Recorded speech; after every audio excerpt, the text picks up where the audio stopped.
Jamaicans of Indian descent recently celebrated the Constitution Day of India. Constitution Day is designed to promote constitutional values among citizens. As part of the Constitution Day celebrations, India's High Commissioner to Jamaica addressed the distinguished gathering. Marlon Samuels filed this report on India's Constitution Day. The Constitution of India was adopted in 1949. It came into effect in January 1950, after India gained independence from the British. It is reportedly the longest written constitution of any country. It sets out, among other things, the powers and duties of government institutions, as well as the fundamental rights and duties of citizens. India's High Commissioner to Jamaica led the Constitution Day celebrations from the High Commission in Kingston. Today, as constitutionalism has become as important an issue as that of good governance, especially in young democracies, Government of India has given an undivided attention to ensuring that our government is not a mere government with a constitution, but a government established according to a constitution. A government which acts according to the constitution, a government in which the constitution is a doctrine that governs the legitimacy of its own actions. In essence, like water, flows to the lowest point and touches the lives of the commonest people.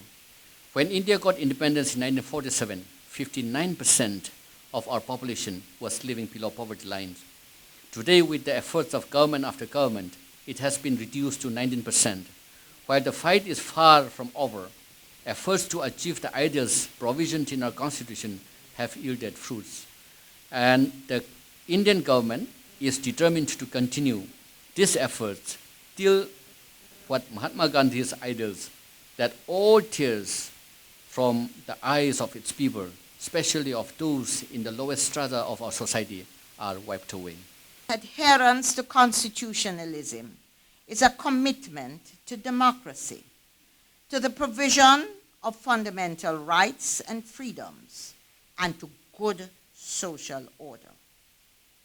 Constitutionalism undoubtedly lays the foundation for a unified society.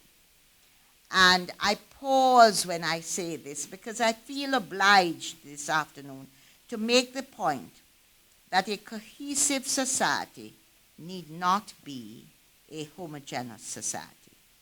For as we know, true constitutionalism makes room for divergent personal, political, and religious views and expressions.